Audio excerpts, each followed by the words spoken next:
Hello, my name is Kay and welcome to my channel, and this week I am going to be talking about Iron Fist, aka Danny Rand, specifically his origins and his earliest adventures within the Marvel Premiere Comics, which was a series that there's been different variations of it, but today we're going to be talking about the one that was in the 70s, and its main idea of Marvel Premiere is often new characters would be introduced into it, and the readers would be able to read their adventures, and depending on how those issues sold, that character would possibly go on to have their own series. So I think for a while they had Doctor Strange starring in Marvel Premiere. He didn't debut in Marvel Premiere. He debuted in Strange Tales. But I think Marvel Premiere is what got him his own series named after himself because his issues sold. And so not long after Doctor Strange, we got a character called Iron Fist introduced, who was created by Roy Thomas and Gil Kane. Roy Thomas writes this issue, Gil Kane does the art, and Dick Giordano does the inks as well. So yeah, we're just going to be starting off with Marvel Premiere issue 15. And so let's get straight into it. So it begins with Danny Rand, aka Iron Fist, is like he wants to take part in the challenge of Kunlun, or the One, specifically the challenge of the One. They refer to this the One. We don't get to see what it is yet, but if you've seen the Iron Fist show or you've watched any cartoons involving Iron Fist, you probably know who the One is. The challenge is represented by this man known as the Dragon King, or the Jade One. He oversees all of the challenges. He has 4 other disciples who are known as the 4 Dragons. And they're watching Danny take part in his challenge, which the first part of his challenge is to defeat 4 men in combat. And so Danny fights them and beats the absolute crap out of them, and he takes them all down pretty easily. And so he approaches the Jade One and says, like, I am ready to commence my challenge because my goal is to eat from the Tree of Immortality, because that is the reward that you get for facing your challenge. But even if you get that far, like, you might die. Like, if you're not the chosen one or a chosen one, eating from the Tree of Immortality might kill you. So it's that risk that Danny has to take, but he's willing to face that risk because the Jade One asks him, like, are you ready? And that's when we get some flashbacks to Danny's childhood. So when Danny was 9 years old, his parents are Wendell Rand and Heather Rand. And Wendell Rand owns a company alongside this guy named Harold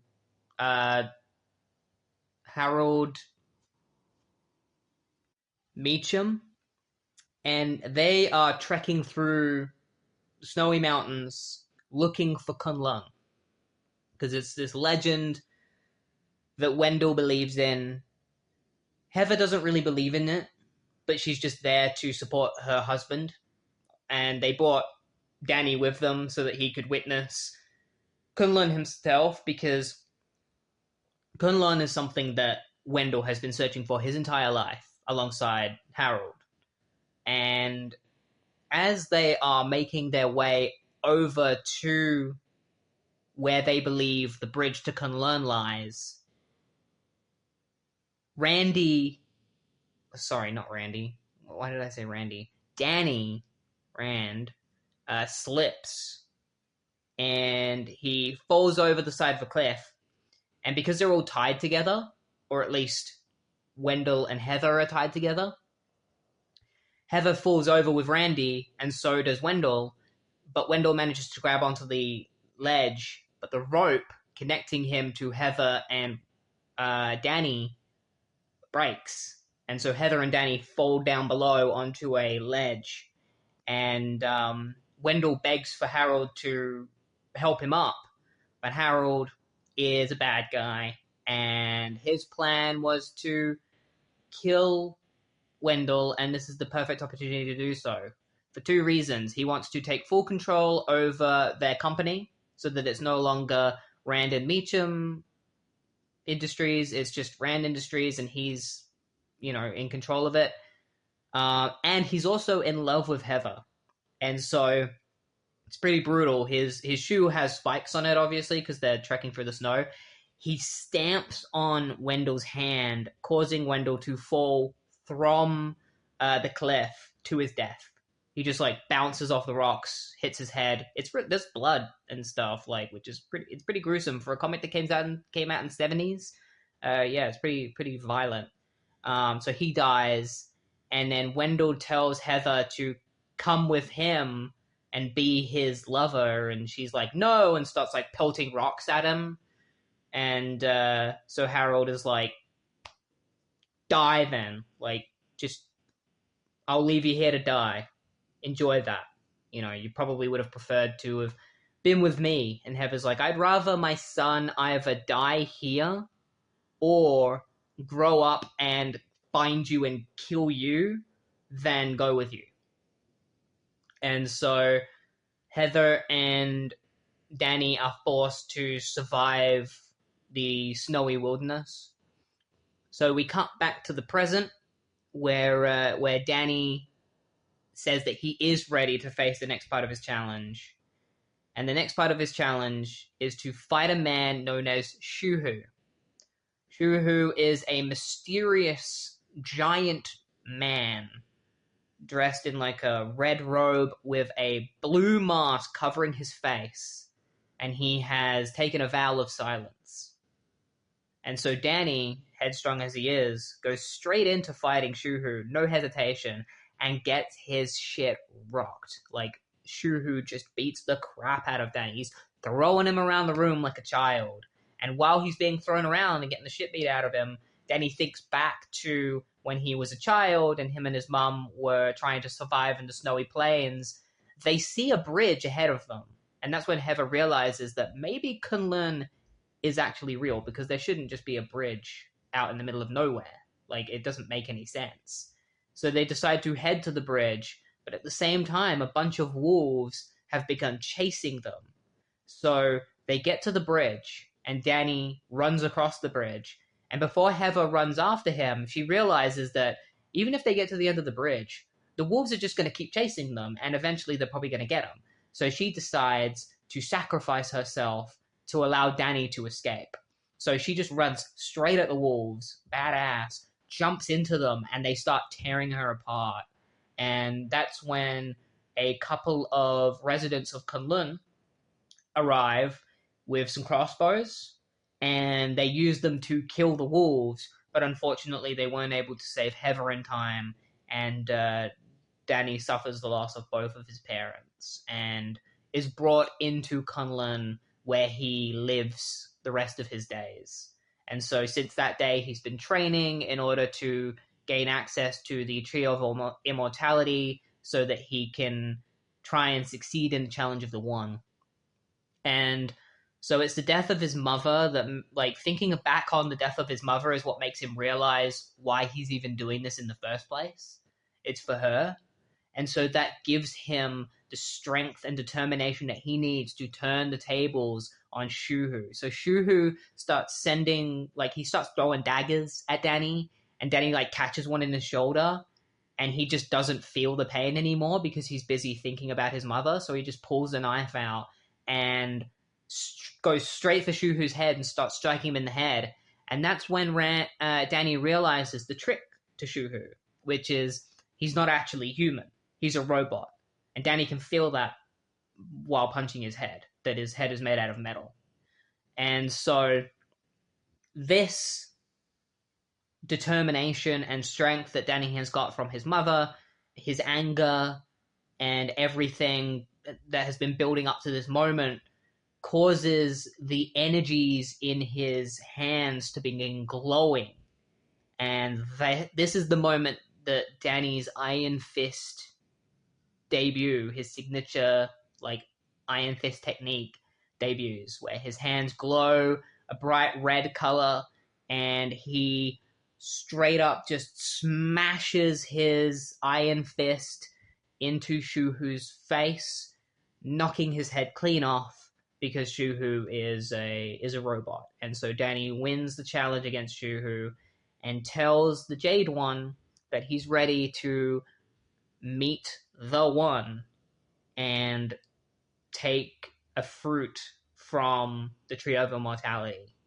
And so that's where the issue ends. It ends with Danny succeeding in the first major part of his challenge and being granted access to the Tree of Immortality. And we're going to have to find out how that goes down in the next issue of Marvel Premiere, issue 16. All right, so the next issue is now written by Len Wein with art by Larry Hama and Dick Giordano instead of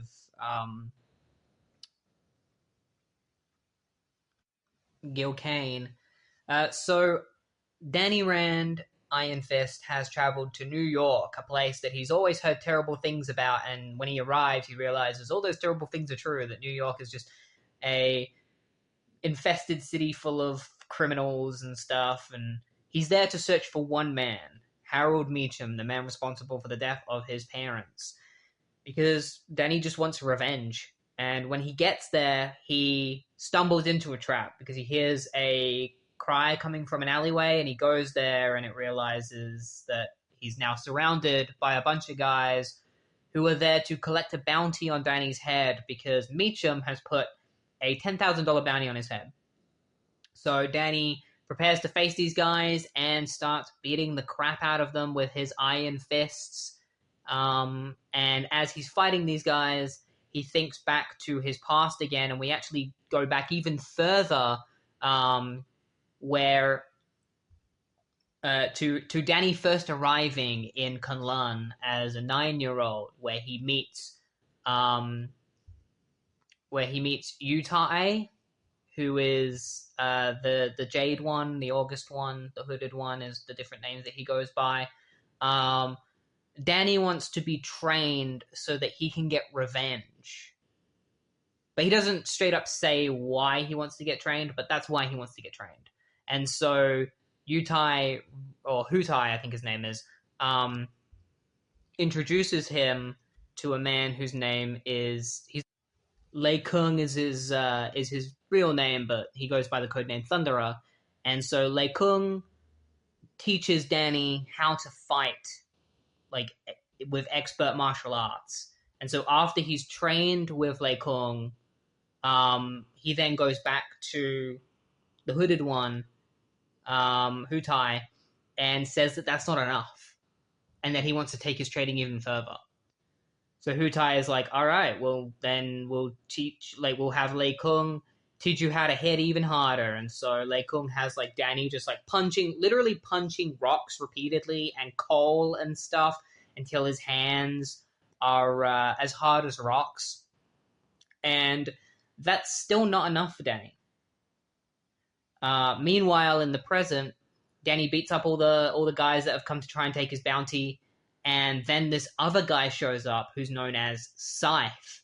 He's a guy with, like, a chain scythe as a weapon, and so he starts fighting Danny too because he wants the bounty. So they start fighting, and Scythe is a lot stronger than those other guys. So Danny has a little bit of work cut out for him against this guy. Back in the past, Hutai tells Danny that there is one more thing that he can be taught, which is the Iron Fist. But in order to do that, Danny's going to have to challenge Xiaolong, which is a dragon, like a literal dragon. So Danny goes and he fights a dragon. He fights Xiaolong. First thing he does is he just straight up punches this dragon in the head. It's really funny. But the way he beats Xiaolong is he just grabs onto him and just hugs him to death. Like, he just crushes him with his arms. And doing so actually brands Danny's chest with the dragon symbol, like his iconic dragon symbol. And so he enters the cave that Xiaolong emerged from, where he finds the dragon's heart, which is this magical molten, like, steel or molten rock. And Danny puts his hands into the molten rock and just beats it repeatedly, and then he gets the Iron Fist. That's how he gets the Iron Fist. So his hands are now glowing with the mystical power of Xiaolong. And so he heads back to Hutai, and he tells Hutai that he's ready to take on the challenge to go to the Tree of Immortality, which is what we saw in the last issue. And so he succeeds in the challenge. Hutai brings him to the Tree of Immortality, and he gives Danny the choice to either eat the fruit and remain in Kunlun as like an immortal, or don't eat the fruit. And Danny decides not to eat the fruit because he has things that he needs to take care of, which is Meachum. He's determined to get revenge on Meachum. And that's when a big plot twist is revealed, where Hutai knows who Meachum is, because Wendell Rand is Hutai's brother. And so the Hooded One is revealed to be Danny's uncle. And this shocks Danny so much that he doesn't even want to talk about it. He's just ready to leave and go find Meachum. So he exits Kunlun and heads off to New York. So we cut back to the present, where Danny is fighting Scythe.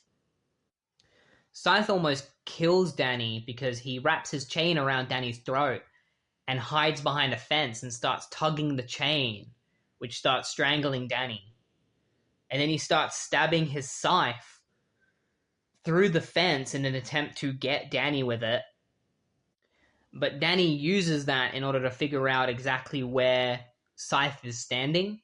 And so he punches straight through the fence, causing Scythe to fall backwards. And then he powers up his fist with the Iron Fist and breaks Scythe's weapon. He breaks his scythe and smashes it to pieces.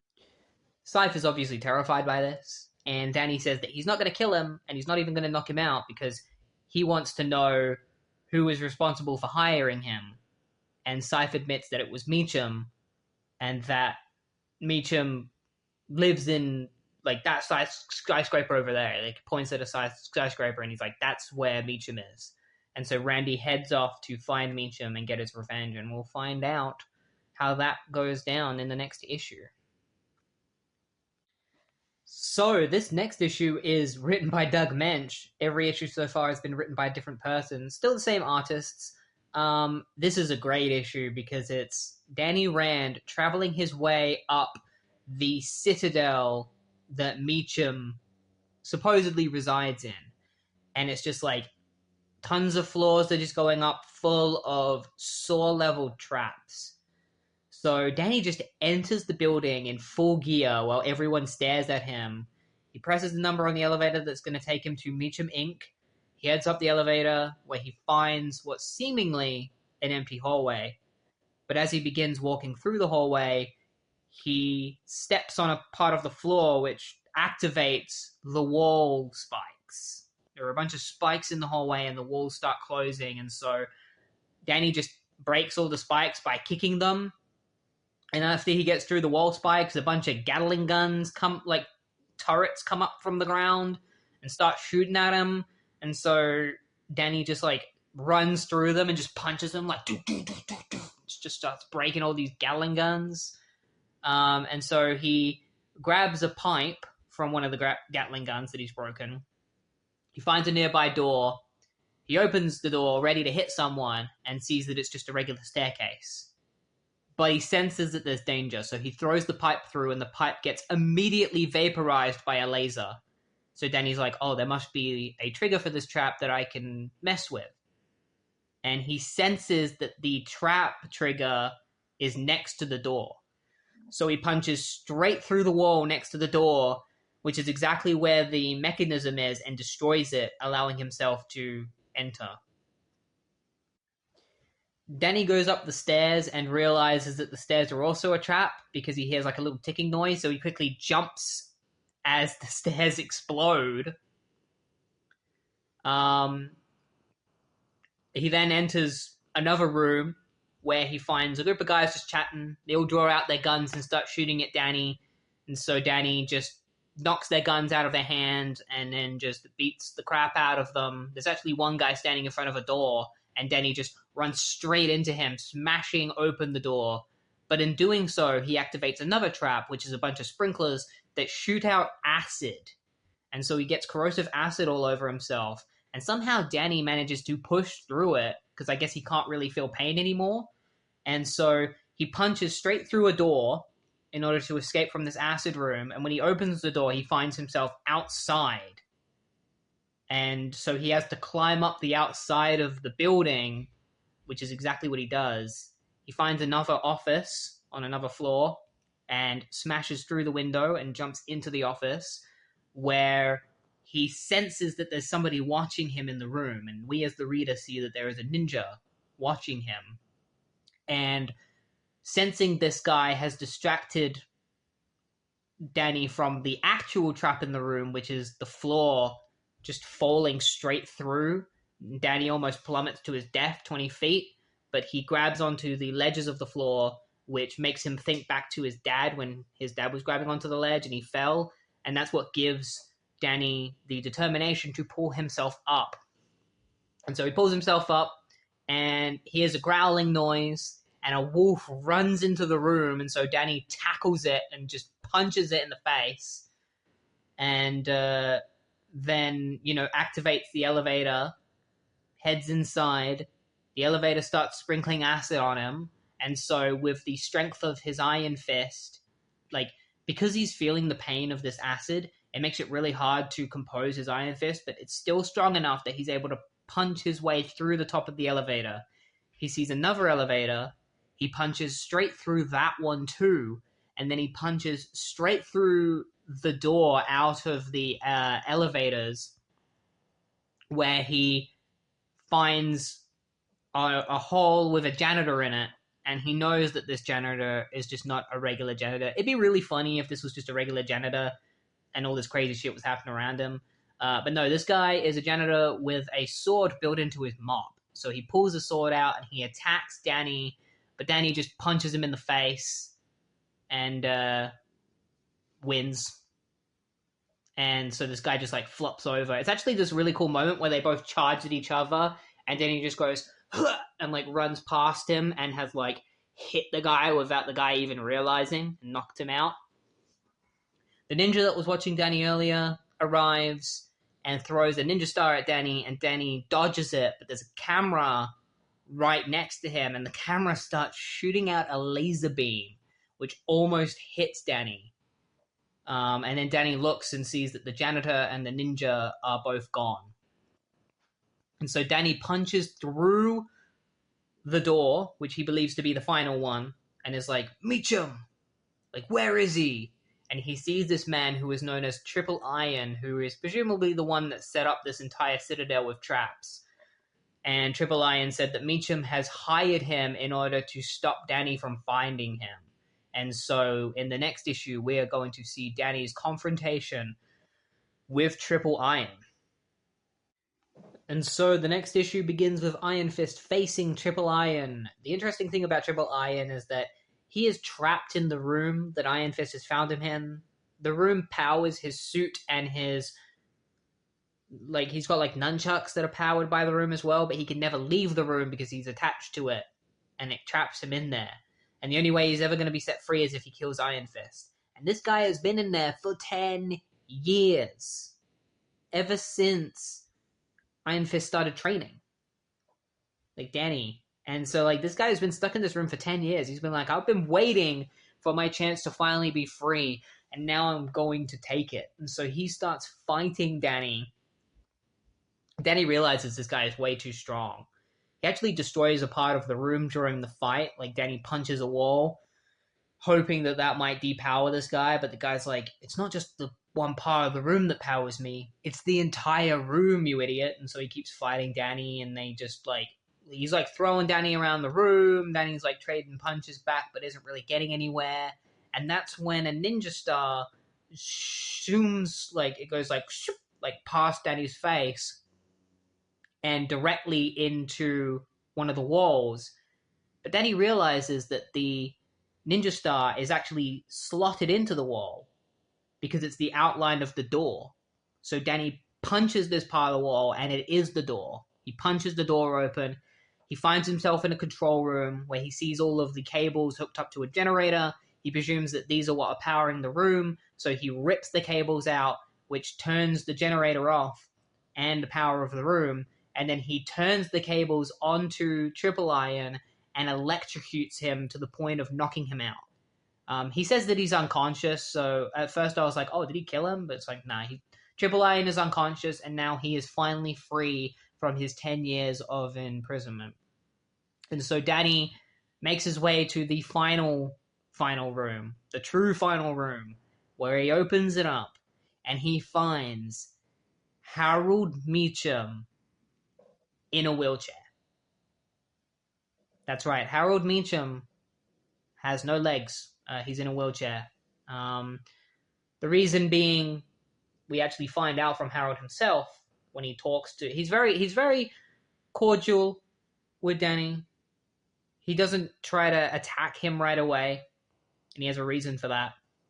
He explains to Danny what happened to him. After he deserted Heather and Danny, Harold was so strong-headed that he was kind of an idiot because he didn't call for anyone to come and pick him up. And he believed that he was able to get home himself. So he just started wandering through the snowy wilderness.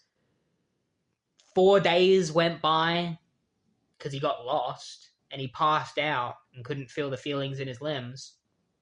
He was found by a Sherpa and his daughter and taken to their little village, where he discovered that he had lost both of his legs.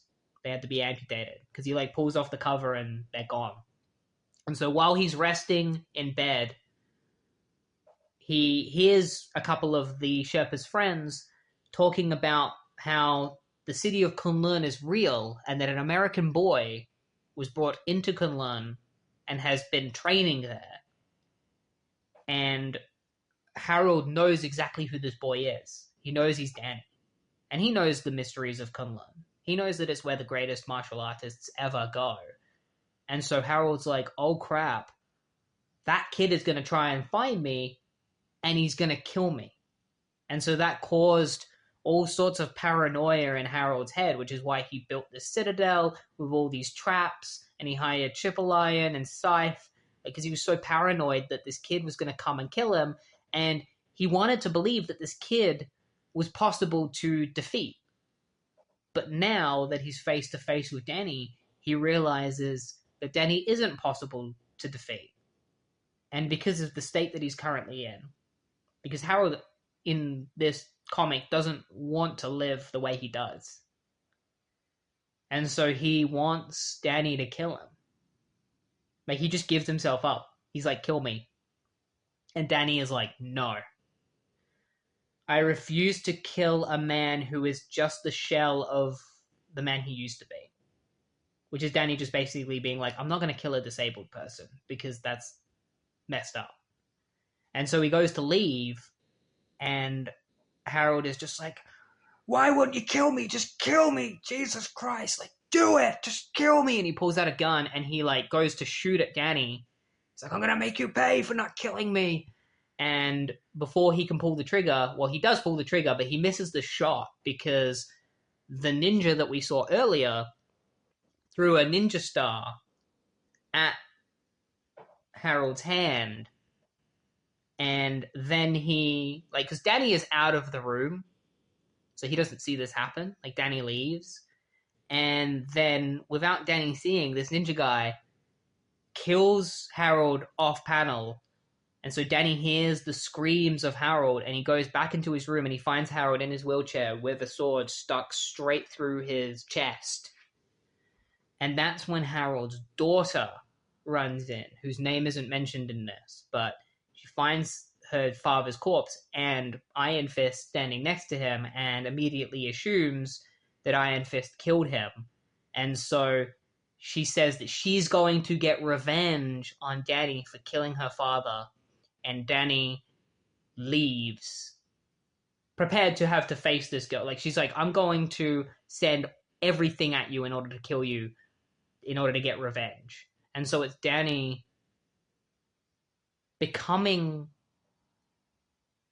the Meacham for somebody else, only Danny didn't kill him, you know? And so it's interesting that it's like the same, it's like the reverse situation has now happened to Danny, where a man has died and he's partly responsible for it, you know? And now this woman who believes that he killed him wants revenge against him. And so I don't know if this character returns specifically in the next issue, but I'm sure we are going to see how this plot continues later on. But for now, we're just going to be moving on to the next issue, and if the story continues, then we'll see. But if it's a different story, then we'll get to see what the next adventure of Iron Fist is. That was a really good issue, though. I really enjoyed that. The plot twist with Meacham definitely threw me off. I did not expect that. All right, so the next issue begins immediately where the previous issue had left off, with the death of Harold Meacham and his daughter, whose name is revealed to be Joy Meacham, declaring her vengeance against Iron Fist, in that she will get her revenge. And in order to do that, she calls up her uncle, Uncle Ward Meacham, the brother of Harold Meacham, or Harold Meacham. And surprisingly, like, in the Iron Fist show, if you've watched the show and not read the comics, you might be a little confused here, because in the show, I'm pretty sure Ward is Joy's brother instead of being her uncle. So that's one weird difference between the comic. I don't know why they changed it. Maybe because they wanted to do like a brother-sister dynamic, but in this, he's her uncle. And so he hires a group of assassins to attempt to kill Iron Fist. They set up like a trap for him that will involve an arcade owned by the Meachams, and they wait because they know that eventually Iron Fist will probably try to contact them, because he didn't kill their father, but they think he killed their father. So they know he's going to contact them and try to, like, talk to them about it. So they're waiting for that. Meanwhile, Iron Fist leaves the Meacham building, and he crosses paths with a mysterious woman. And the woman asks him to get into a taxi with him because she needs to talk to him about something really important. And she reveals herself to be Colleen Wing. She doesn't say, like, what she does for a living at all. All he knows is her name. But she says that she wants him to meet her father, Professor Wing. Her father knows a lot about Danny and Kunlun, and that they really need to meet each other and talk.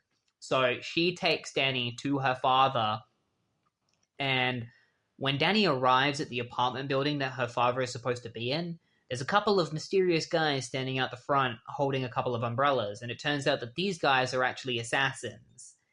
Danny, like, they throw daggers at Danny, and he knocks them out of the way, and then the two men just disappear, only leaving their umbrellas behind. Colleen seems to have not seen this happen at all, I guess because their attack was quite silent, and it happened so fast that Colleen didn't even know they were there. So she thinks that Danny is kind of just getting up in arms over a couple of umbrellas. I choose to believe that Colleen really did know the assassins were there, but she's trying to keep her, self a bit of a mystery to Danny. Like, it's very clear that Colleen isn't just some woman. Like, there's more to her than that. So Danny goes in to meet Colleen's father. Colleen leaves, and this is when Danny learns about Professor Wing. Professor Wing reveals that the two assassins outside of the apartment are members of a cult, the cult of Karakai, and they're trying to kill him because at one point he went to India while he was doing his research, and he found a book and the book was said to have a curse on it. And that night, the cult tried to kill him. And after reading the book, he discovered that the book had the secrets behind destroying the mysterious city of Kunlun.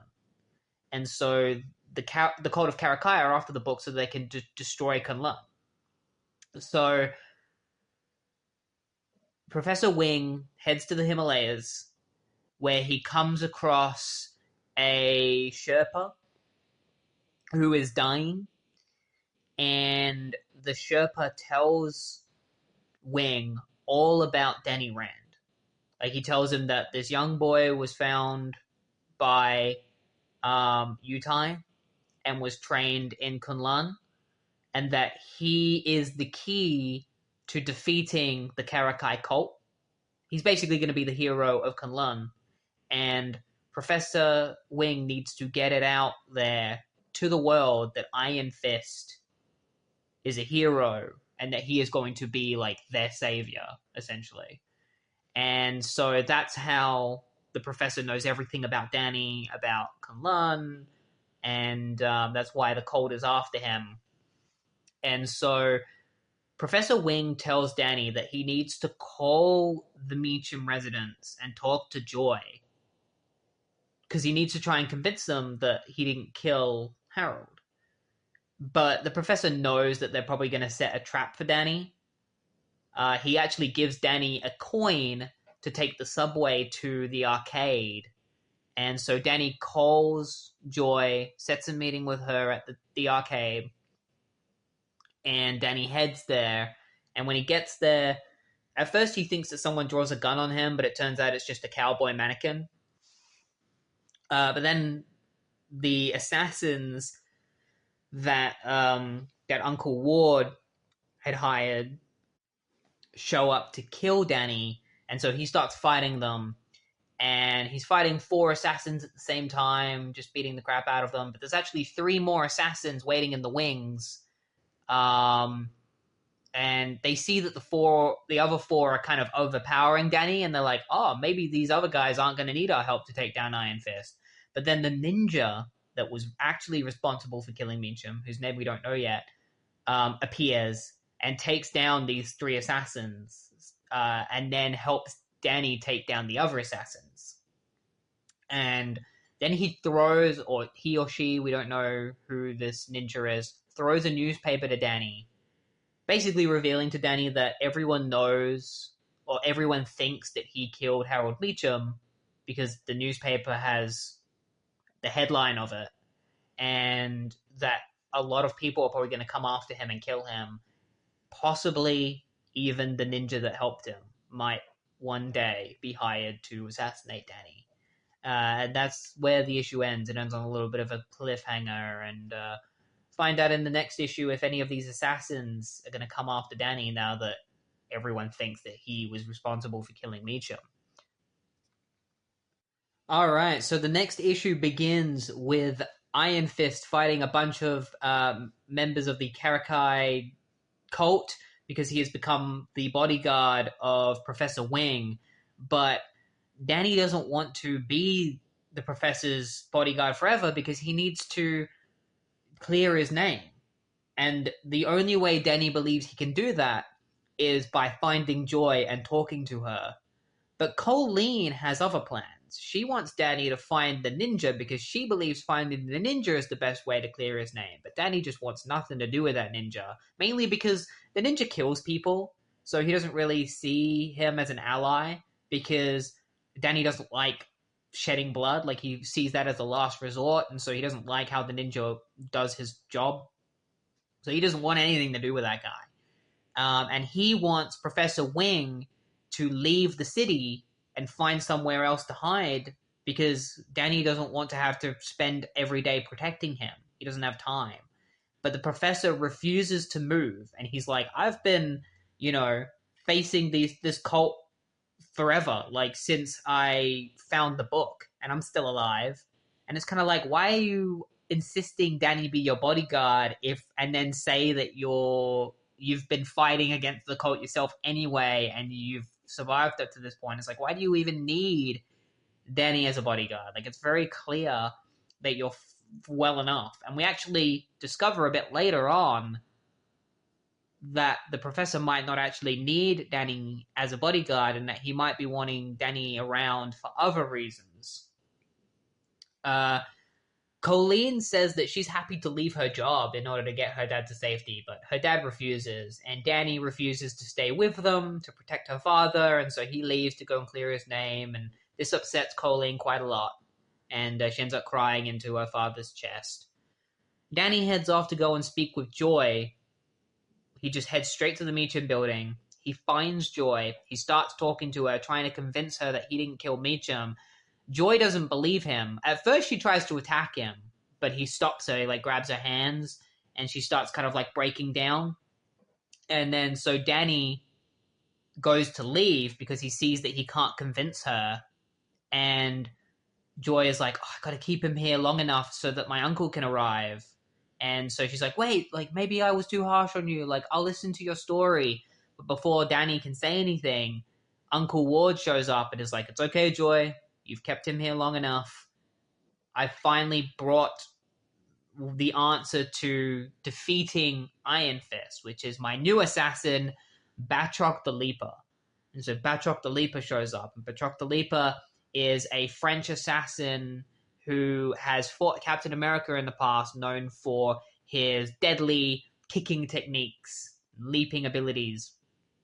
And so Batroc begins fighting Danny. Danny kind of makes fun of Batroc for being older, because Danny's quite young. He's like 19 at the moment.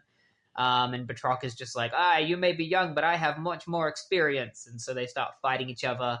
And then, like, Danny starts getting the upper hand against Batroc. So Batroc kind of cheats a little bit, and he's like, I've got a whole band of assassins called Batroc's Band.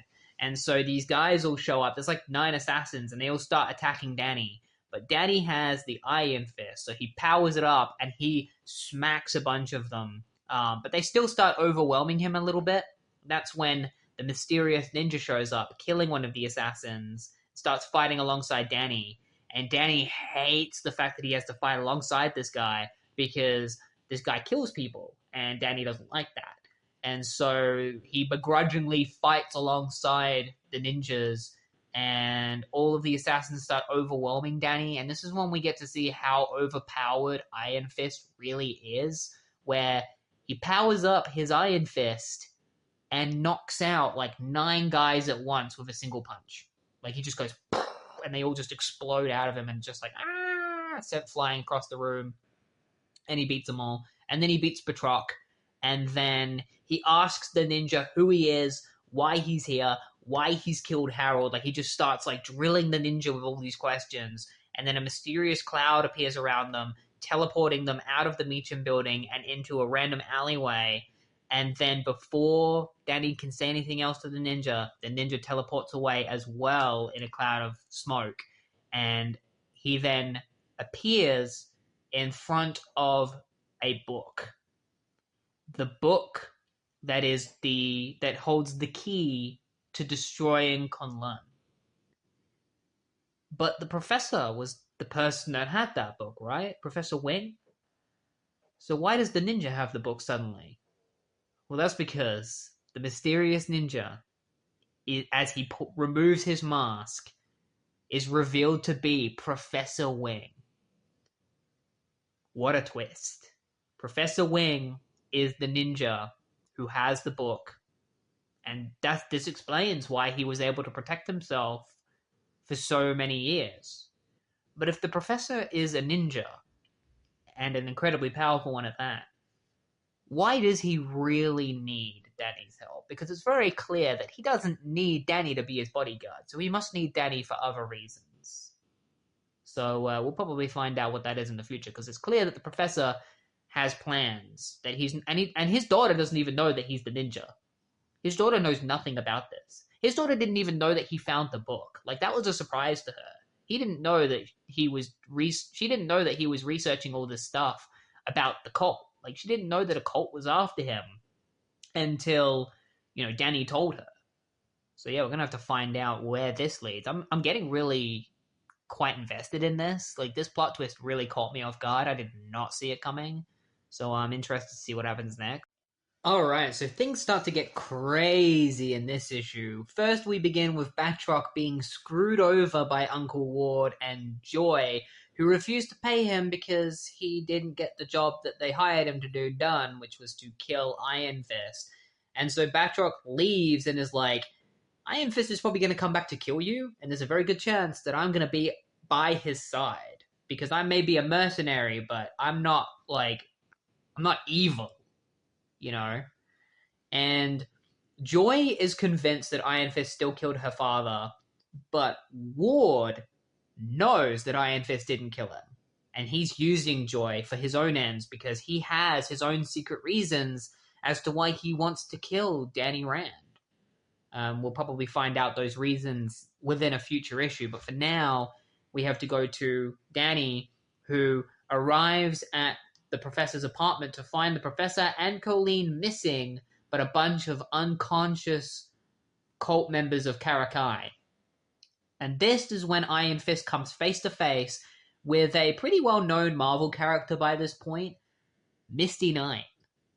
Misty Knight is a badass woman who is incredibly proficient in martial arts and fighting. She's a close friend of characters like Luke Cage and would eventually become a close friend of Iron Fist. This is their first time meeting each other, and the first time they meet, she thinks that Iron Fist might have been responsible for the Professor and Colleen, or like she thinks that he might be working with the cult because she doesn't know who he is. So he shows up and she's like, "What are you doing here? Did you have something to do with like the Professor or Colleen? Like, are you after them?"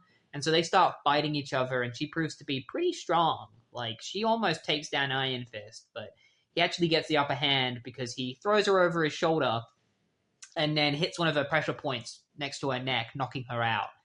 And so before he can kind of wake her up to talk to her, the spirit of the mysterious ninja appears to him and starts pointing Danny towards the Temple of Kali.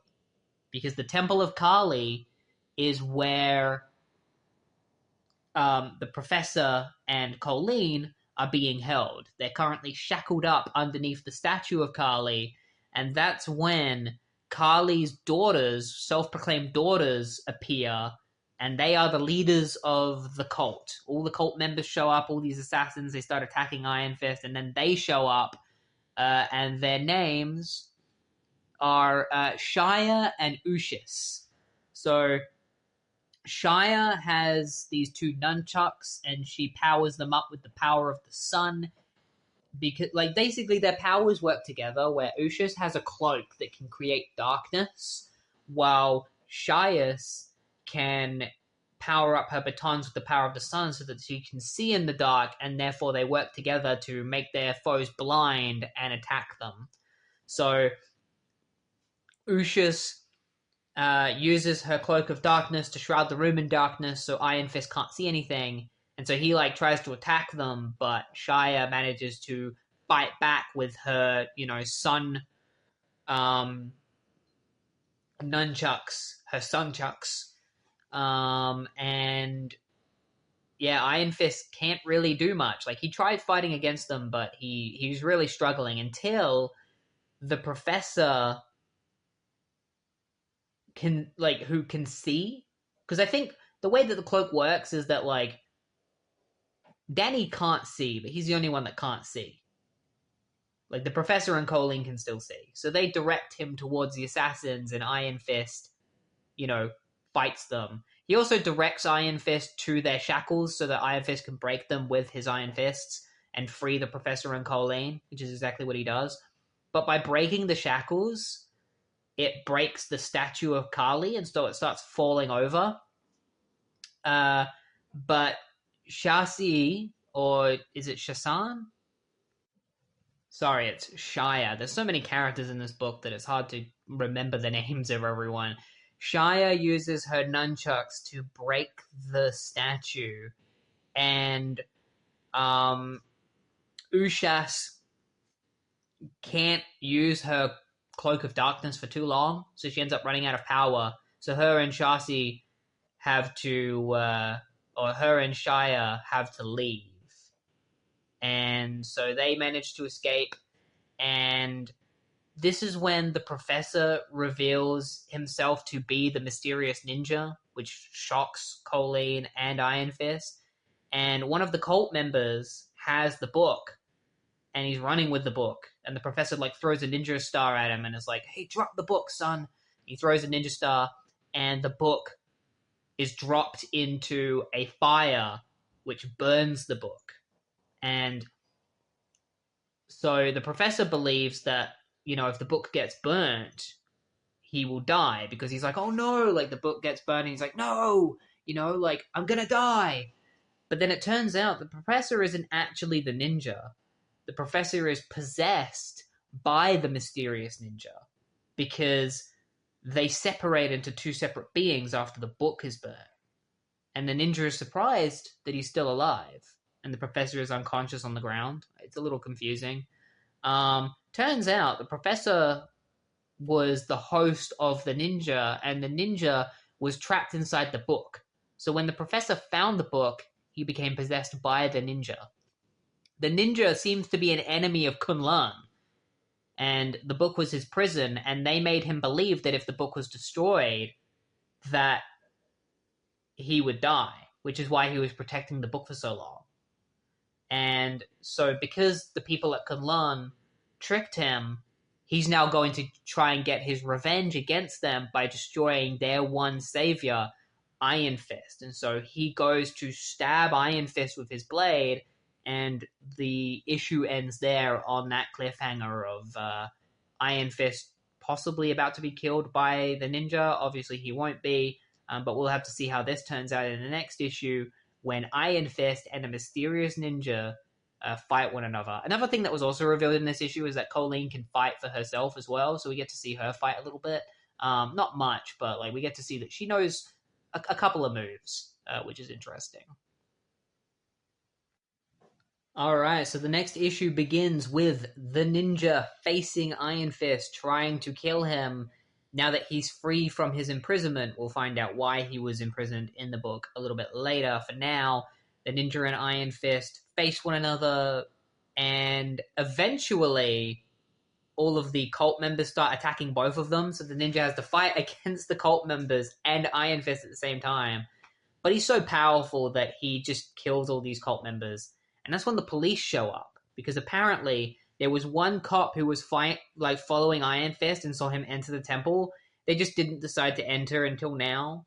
So they come in, and the ninja immediately kills one of them because he doesn't want the cops getting in his way. He'll kill as many cops as he has to.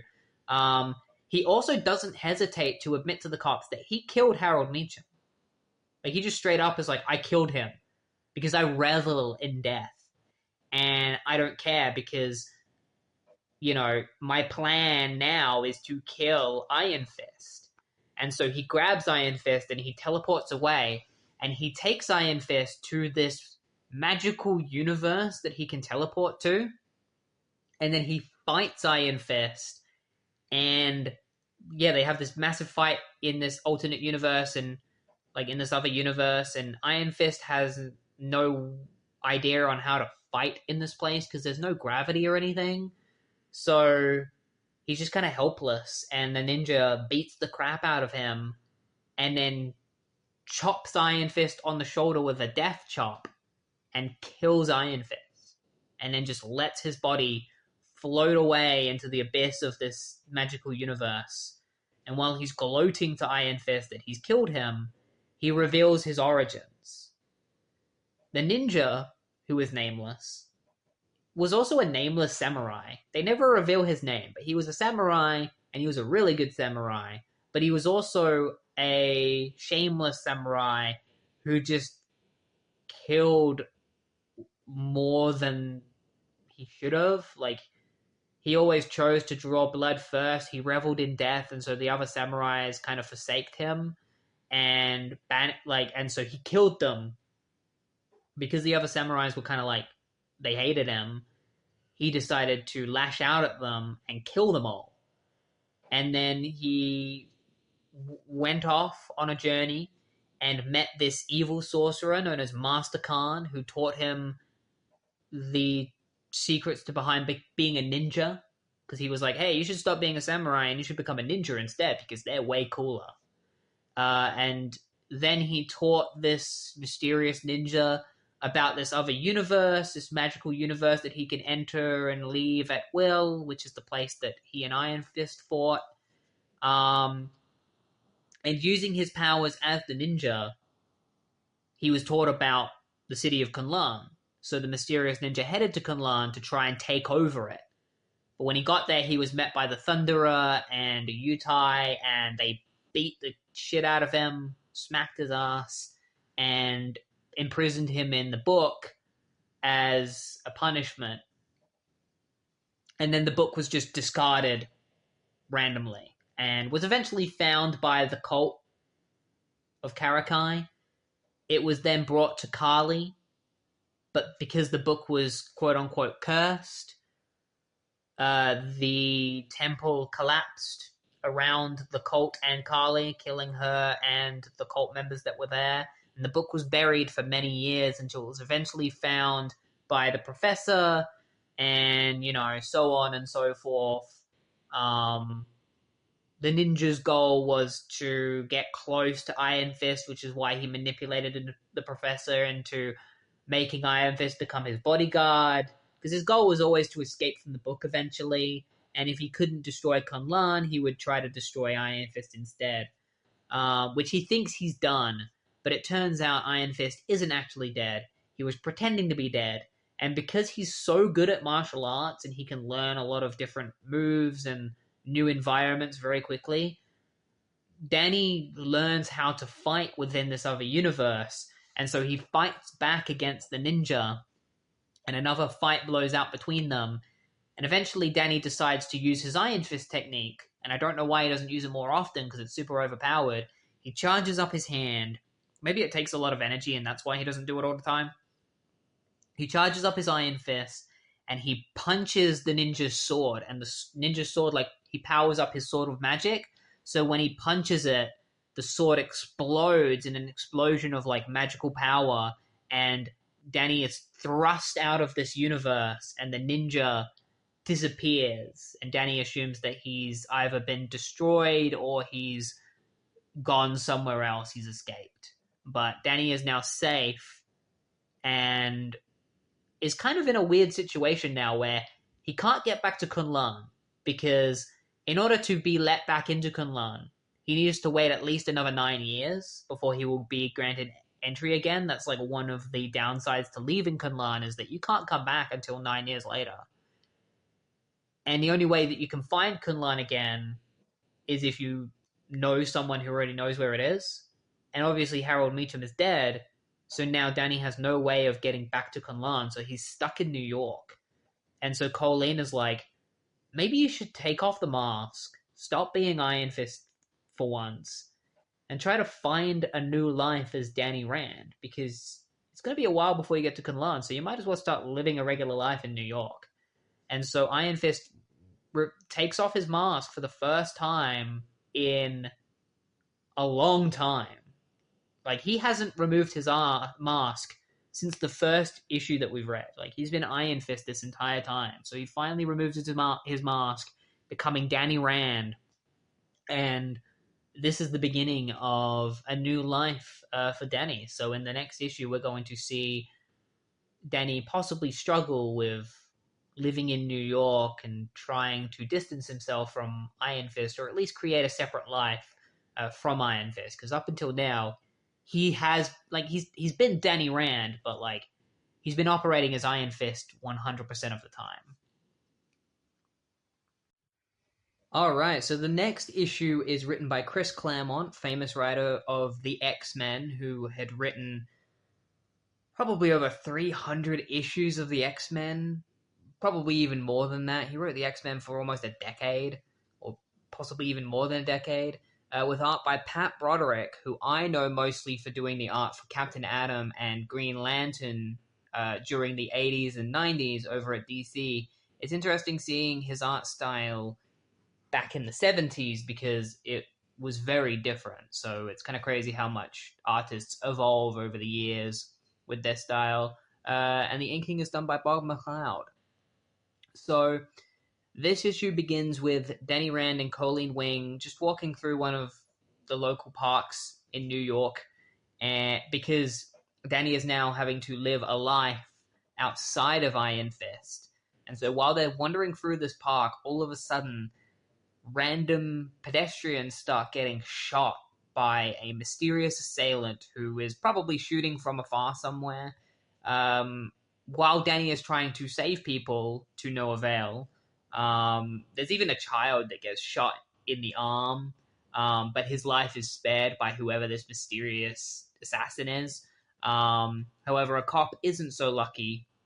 The cop arrives trying to save the child, and he gets shot and killed. And so Danny manages to pull the child out of the way, and while he's doing so, he figures out that whoever is shooting from the 7th floor of a building across from the park. And so he tells Colleen to go and get to safety while he goes to the building in order to take down whoever is shooting and killing innocent people. So while Danny goes off to do that, Colleen almost dies because a cop car shows up and gets blown up by the assassin. They just shoots the car and it blows up. So she has to jump over the park wall to get away from the explosion. And then she decides to head off after Danny into the building. This is where they both come into conflict with the one responsible for killing all of these people, which is this man named Warhawk, who is just this brutal, like, abusive, awful guy who we later learn used to be in Vietnam, and now he's having, like, Vietnam flashbacks that are causing him to go insane and think that he's killing, like, people from Vietnam. Like, he thinks he's killing the enemy, and he also mistakes Colleen Wing for his wife in Vietnam. And so when he and Colleen, like when Danny and Colleen arrive, Danny starts fighting Warhawk, and it's never quite, it's not revealed at this point exactly what is wrong with Warhawk in terms of his physicality, but it's clear that he's made out of metal. They don't explain how, but like he's got skin like steel, and his skin is colored blue throughout the entire issue. I think this is supposed to be the same Warhawk that would later be played. I don't know, but like there's a Warhawk in Guardians of the Galaxy played by Sylvester Stallone, so I'm assuming they're supposed to be the same guy, maybe. Either that or there's two different Warhawks in Marvel. Either way, Danny fights Warhawk and he can't beat him because he doesn't know that Warhawk is made out of steel, and so Warhawk just beats the crap out of him while Danny's punches do absolutely nothing to him. And Danny actually gets knocked out by Warhawk. Warhawk just smashes his face in and knocks him out. And Danny later wakes up where he almost attacks Professor Wing because Professor Wing was the one that found him unconscious. So he goes to attack the professor, and Professor's like, "Whoa, it's me! Careful, Danny!" And that's when he introduces Danny to this guy named Lieutenant Wraith, who is investigating and trying to find Warhawk. And he used to work with Warhawk in Vietnam, so he knows all about him. So he's able to explain to Danny exactly what's going on with him, and that if he's going crazy due to Vietnam flashbacks, they need to stop him before he does anything worse. He's also apparently kidnapped Colleen, and they don't know where he is, so Danny has to go in search of Warhawk to find Colleen. This is when we discover why he kidnapped Colleen, which is that he straight up says that he thinks she is his wife. Like, he believes 100% that Colleen is his wife. But he's also a really bad husband because he's incredibly abusive towards Colleen when she tries to, like, stay away from him and stuff and tells him to go away. You know, he starts beating her. And that's when Danny arrives because he finds them at a local pier. It doesn't really explain how he figured out where they were. He just went to a pier and found them in one of the warehouses. But he breaks into the warehouse, dressed up as Iron Fist, obviously, and decides to fight Warhawk again. And so he and Warhawk get into a massive battle again, and while he's fighting Warhawk, we get a bit of a flashback that kind of comes out of nowhere. It doesn't really fit very well into this. We just get some random flashback of um, Danny when he was younger and training with the Thunderer.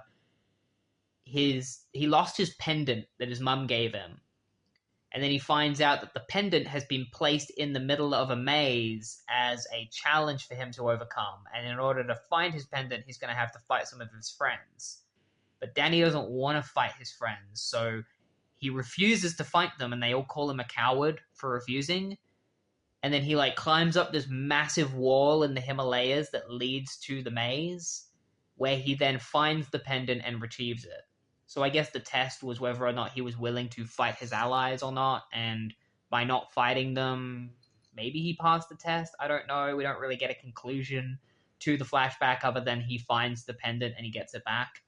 And so we cut back to the present where Danny continues fighting Warhawk and decides that the only way he's going to possibly harm him is if he uses his Iron Fist technique, because for some reason Danny just doesn't use it very often and always sees it as a last resort. I don't know why. The Iron Fist isn't guaranteed to kill anyone. It's just a technique that pretty much guarantees him victory. I guess he tries to win off of his regular martial arts and doesn't want to use the Iron Fist all the time. I don't know. He decides to use it and, of course, beats Warhawk in one punch. He just punches him in the chest with his Iron Fist and sends Warhawk flying out into the ocean outside. But Danny doesn't want to let Warhawk die because he's not that kind of guy. So he tries to save his life. He reaches his hand out. He's like, Warhawk, grab my hand, please. And Warhawk has a flashback to when a Vietnam soldier tried to save his life, and he refused to be saved by the enemy because he was like, oh, if the enemy saves me, I'm probably going to become a slave. I'd rather die than that happen. And so he refuses to grab Danny's hand and seemingly drowns. And Danny gets really upset, and Colleen Wing is like, he's dead. And Danny's like, I don't care. Why didn't he grab my hand? Why didn't he let me save him? And that's where the issue ends. It ends with that. Pretty grim ending to the book, and I guess a next step in Danny's development of having to get used to not being able to save everyone, especially people that don't want to be saved, which is always an interesting topic when dealing with characters like Iron Fist who refuse to kill. Alright, so the next issue begins pretty interestingly with a fight between Colleen Wing and Iron Fist. The first of many, I'm guessing, because Colleen is a pretty headstrong woman who wants to prove herself to Danny that women can fight too, and that there's nothing wrong with trading with her, because apparently, according to Danny, there's a rule in Kunlun where men don't fight women. Probably for misogynistic reasons, and because of that, Danny is holding back against Colleen, and so she continuously pushes him and is like, fight me, just give me everything you've got, I'm a black belt for Christ's sake, I can handle it. And so Danny decides to listen to her and fights Colleen properly. He actually knocks her in the face, he kicks her in the face, and it kind of catches her off guard, and then he's like, oh my god, are you okay? I didn't mean to hurt you. And Colleen's like, I'm fine, I'm a black belt. Like I said, I can handle a kick to the face. And so she tries to strike Iron Fist with a wooden weapon that she's holding. It's like a eskrima stick or something. Tries to attack him with that. And she's like, yeah, but how are you going to handle this? And Iron Fist breaks it with his fist. And he's like, just like that. And then he grabs Colleen with his legs and pulls her over and knocks her head on the ground, and that's the end of the fight. He wins. But he's very upset, because although he fought Colleen and he beat her, he never wanted to fight her because he doesn't believe in fighting women. And Colleen's like, well, that may be a rule in Kunlun, but you're in New York now, so you better get used to that, buddy, because I'm probably going to want to fight you again and continue training. So get used to it. And Danny just straight up storms out like a little baby. He's just like, I didn't want to fight you. Men don't fight women. And he leaves. And he goes for a little stroll through New York. And while he's doing that, there is a terrorist group attacking a U.S. building. Some kind of special secret building led by this guy named Hassan, who has been sent there for his master, who is only known as the Great One. And we don't know what he looks like, but they refer to him as such. They're there to find this thing called a Monstroid, which had apparently been introduced in a separate comic called Marvel Team Up issue 5. So they've gone to find this Monstroid. They activate it after knocking everyone out within the facility, like all the guards and stuff, with nerve gas. They activate the Monstroid, and they give it directions to go after a woman known as Princess Azia, who is apparently somewhere in New York. So the Monstroid, which is this android, it basically just looks like an android, heads off to find her. Meanwhile, Danny comes across Lieutenant Wraith and this guy named Chris, who I like to imagine is supposed to be Chris Claremont, like just in the book. Chris gets to play baseball with Danny because they're playing baseball, and they ask Danny if he wants to join them. And Danny's never played baseball before, and he's like, "Oh, I mean, he has when he was a very small child, but he hasn't played it since." So he agrees, and he starts to make friends for the first time in New York. While he's playing baseball, he accidentally smacks into Chris, and Chris starts laughing. And Danny at first thinks that he's hurt him, but then when he sees that Chris is laughing, Danny starts laughing too, and it's the first time that Danny has laughed in a very long time. And everyone up to that point has called him Stone Cold Danny, and now he's laughing, and he's becoming, one of their friends, which is it's a very wholesome moment. But apparently, one of the women that is with them, that's just hanging out, is Princess Azia, and that Rafe was secretly protecting her while he was playing baseball, because the Monstroid arrives and tries to kill her. And so Iron Fist fights back against the Monstroid. He gets changed very quickly. He's just in his Iron Fist garb, ready to go. Starts fighting the Monstroid. He tells Chris and Rafe to get to safety. Unfortunately, the Monstroid is in between Princess Azia and Iron Fist, so Iron Fist is forced to fight him to save the princess. So he faces the Monstroid. He actually at one point tries to use a metal pipe to attack the Monstroid, but the Monstroid is incredibly powerful. However, after a nice tangle with the Monstroid where they, throw blows at one another, Iron Fist eventually resorts, as always, to using his Iron Fist technique. I don't know why he doesn't just resort to it right away, but he decides, after having a pretty lengthy fight with the Monstroid, uses his Iron Fist and punches, with one punch, just punches straight through its head, destroying it. And I just wonder, why doesn't Iron Fist just use... If he can... every time he's used his Iron Fist at this point, he has beaten his opponent in one punch. The rest of the fight has almost been useless, because as soon as he uses the Iron Fist technique, he normally just wins. And that happened again. So it's why doesn't he just resort to using it every time? There's no reason not to. By not using it, he's putting these people that he's trying to save at risk, because it means that the longer the fight goes on, the more they are at risk of getting hurt. But whatever, he beats the Monstroid and saves Princess Azia, and that's when we get to see who the Great One is. It's this guy with a big long black beard and special ceremonial dress wear, watching the fight through a telescope, and he tells Hassan to find everyone close to Iron Fist, figure out who Iron Fist is, find out all of the relatives or friends that he has, and then the Great One will do anything he can to make Danny's life miserable. And so the issue ends on that little cliffhanger, and we'll find out probably in the next issue how the Great One decides to go after Danny next. I imagine he's probably going to send some kind of supervillain or something after Danny. Seems to be set up as Danny's new arch nemesis. Alright, and so the next issue has Iron Fist facing Angar the Screamer, a villain who is sent after him by the Great One. However, Danny doesn't know that the Great One is sending people after him. He doesn't know specifically who is sending Angar after him. He just knows that somebody is.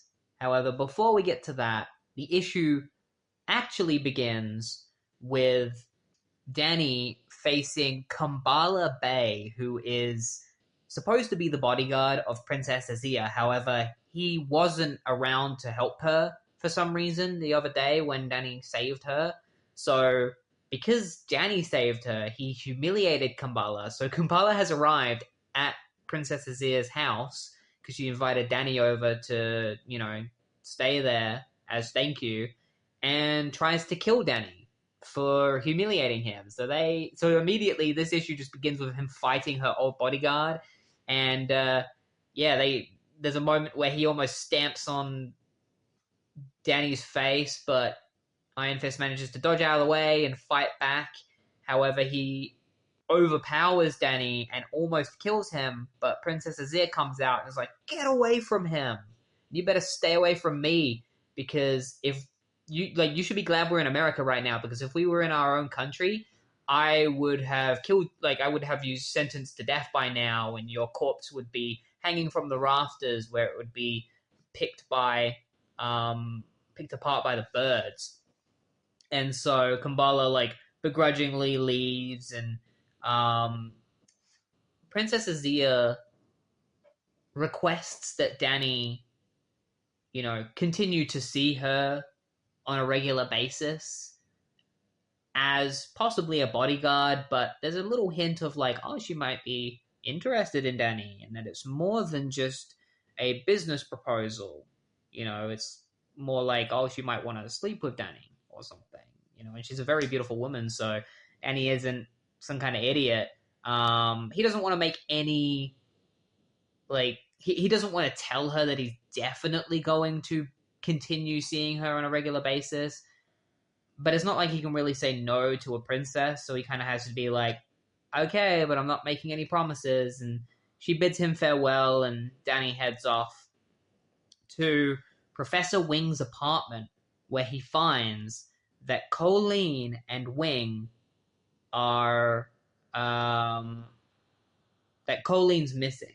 No, wait, he doesn't head to Professor Wing's apartment. He heads to Misty Lee's apartment, where he finds them both missing. And the place has been completely ravaged. And that's when Iron Fist almost gets attacked by somebody who turns out to be Professor Wing. And Wing thinks that Iron Fist is some kind of monster. He doesn't realize that he's fighting Danny. So he's clearly had his mind messed up somehow. And so that's when Lieutenant Rafe arrives, and he and Danny decide to leave and search for Colleen to find her, because Rafe's kind of like, oh, maybe she's just out fighting crime with Misty. And Danny's like, it feels like something's going on, though. It doesn't feel like that's the case. Something feels wrong, especially, with what was going on with the professor. We still don't know why he was acting crazy. And so they go searching for Colleen, and they actually find a group of police who are stuffing Colleen into the back of their car. And Danny immediately knows that these guys aren't real police. And so he and Rafe start fighting the police. But one of them manages to get away in the car that has Colleen in it. And so Rafe and Danny drive after him, and they have a massive car chase throughout New York. A car chase that almost ends in a bunch of children being ran over because they're playing in the middle of the road, and so the policeman has to swerve out of the way of the kids, and then so does Lieutenant Rafe. And they see that the car is going into a dead end, and Danny's like, oh, we can trap him over there. But Lieutenant Rafe starts to hallucinate, and he thinks that the wheel of his car is a dragon, and so he starts attacking the wheel of his car, which causes him to swerve the car out of control, crashing the car. And so Danny has to quickly pull Lieutenant Rafe out of the car and get him to safety before it explodes, which it does. The car explodes, which knocks Danny to the floor, knocking him out. And that's when Angar the Screamer arrives and faces Danny in battle, because his goal is to kill him, because he's been hired by the Great One to kill Danny. He doesn't tell... Oh, no, he's not been hired by the Great One, sorry. He's been hired by this guy known as the Fat Man. They don't say exactly what his name is. I don't really get to see his face, but it's assumed that the Fat Man is working for the Great One. So Angar has been hired by this guy to kill Danny, and he has these abilities that allow him to cause hallucinations in his opponents. They don't really explain it, but it's like a superpower that he has. So he can create hallucinations. He sends Danny into a hallucination of the Himalayan mountains, where he faces a hallucination of his father, who is presumably Angar, but just looks like his father because Danny is actually fighting him, but he thinks he's fighting his dad. And then his dad turns into like a zombie version of Danny who says that he is him and that he's real and that he's actually fighting himself. So Danny truly believes that he's fighting himself, even though we as a reader know that it's a hallucination created by Angar. And then Danny starts to like come to his senses, and he uses his Iron Fist technique when Angar creates a giant dragon hallucination to attack Danny. Danny punches through it with his Iron Fist, which kind of breaks the hallucination somehow. And he sees that he's not just fighting Angar the Screamer, he's also fighting Kumbala, who seems to be working with Angar. And it might explain why he wasn't there to help Princess Azia, because he was never actually on her side and he was a traitor.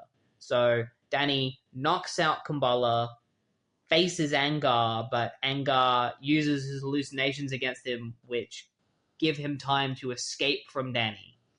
And so, unfortunately, Danny loses sight of both Kumbala and Azia as they get away, and he doesn't know where Colleen is because the car that had kidnapped her also managed to get away as well. So he reunites with Wraith, and all they know is that Angar was hired by some mysterious guy to come and kill Danny, and so now Danny's goal is to find whoever is trying to hunt him down, find them, and stop them and save Colleen. And he is going to do whatever he can to save her, even if it means going as far as killing the man responsible for this. Even though Danny obviously doesn't want to kill, he will if it's his only choice. And so that's where the issue ends. It ends on a little bit of a cliffhanger because this is the final issue of Marvel Premiere featuring Iron Fist, and this is the final issue that we're going to be covering today on the show, as this would lead into Iron Fist's solo series, also written by Chris Claremont. This issue was actually drawn by John Byrne. I forgot to mention that. And I think he goes on to draw the Iron Fist solo as well, because Chris Claremont and John Byrne would continuously work together on X-Men, so they became a little bit of a duo.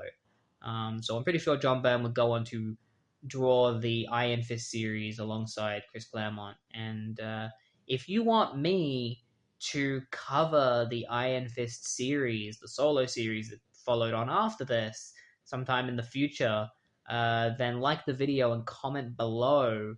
And please subscribe to the channel if you enjoyed this video. I make videos every Sunday, and yeah, like if you enjoy my videos, then I'd love to have you here subscribe to the channel. And yeah, I hope you enjoyed this week's video. I enjoyed reading this Iron Fist series. I'd never read an Iron Fist comic in my life, so it was cool to go back to the origins and get to see his first load of adventures. I will say, because it's written by different writers, there are a few moments where it feels a little bit shaky, because when you're constantly switching writers, it's very hard to keep a narrative as straight and together as possible. But I think they did a really good job at that. Like, it didn't feel too, like, you couldn't tell going through it that they were shifting writers.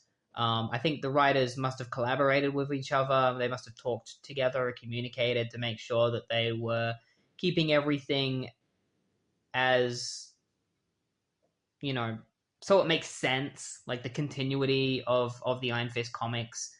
So it felt like they were continuing properly from issue to issue, and the story was nice and fluid. So I think they did a good job at that. But yeah, that's going to be it for this week. And next week, I am going to be covering something else. I don't know what yet. Still waiting for my phone to be repaired. So until then, I'm going to be covering still continuing to cover just random comics, probably Marvel. So yeah, see you next week for wherever that will be. I'll probably keep it updated on my Twitter account and